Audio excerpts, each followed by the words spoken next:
जय माँ गंगा।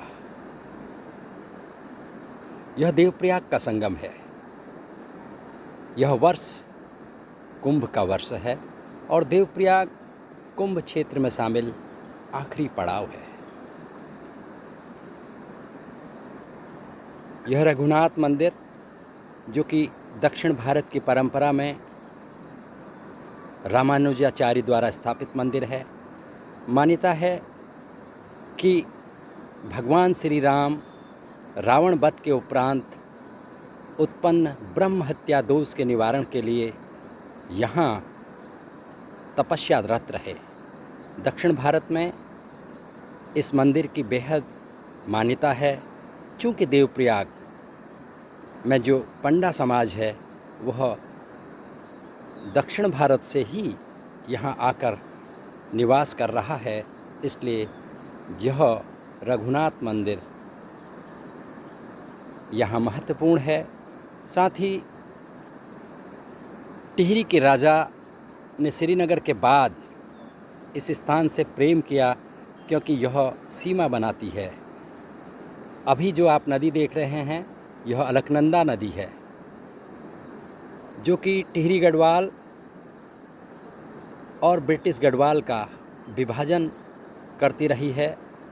इसके पूरब दिशा में जो पहाड़ है, अब यहाँ पर एक सुंदर संस्कृत विद्यालय बनकर तैयार है। यह ब्रिटिश गढ़वाल का हिस्सा था और इस नदी के पूर्व का जो भाग है यह टिहरी गढ़वाल का हिस्सा है। यह भागीरथी नदी, जो कि गंगोत्री से निकल कर आ रही है, इसी देवप्रयाग में अलकनंदा से मिल जाती है और राजनीति का एक बड़ा संदेश देती है। जब दो बड़ी ताकतें मिलती हैं तो उन्हें अपना अस्तित्व खोना होता है, तभी वह नया सफ़र, सफलताओं का सफ़र तय करते हैं।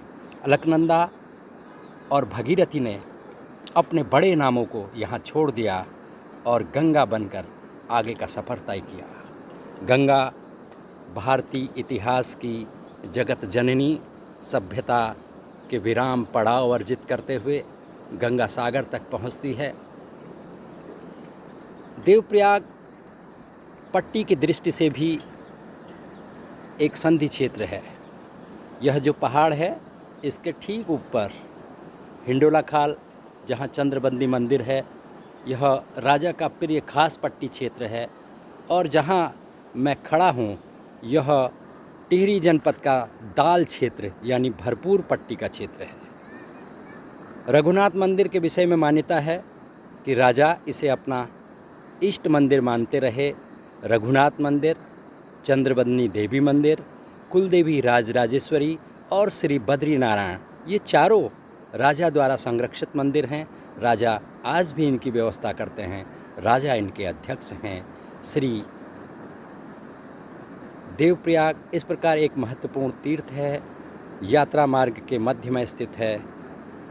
यहाँ देवप्रयाग की एक महत्वपूर्ण बात यह है कि ठीक इस चोटी के ऊपर ज्योतिष का एक बहुत बड़ा केंद्र, जिसे हम नक्षत्र वेधशाला के नाम से जानते हैं, जिसकी स्थापना आचार्य चक्रधर जोशी जी ने की। जबकि वैज्ञानिक संसाधन नहीं थे, उन्होंने अपने प्रयासों से यहाँ दूरबीन, समय की घड़ियाँ, पानी पात्र और हज़ारों की संख्या में पौराणिक महत्व के ग्रंथों को संरक्षित कर एक बड़ी वेधशाला की स्थापना की है। उनके पुत्र भास्कर जोशी वर्तमान में उसका संरक्षण कर रहे हैं।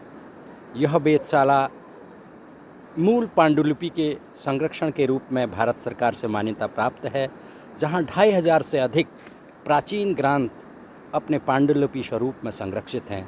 यह एक दर्शनीय स्थल भी है। कहानी देवप्रयाग की यहीं समाप्त। धन्यवाद।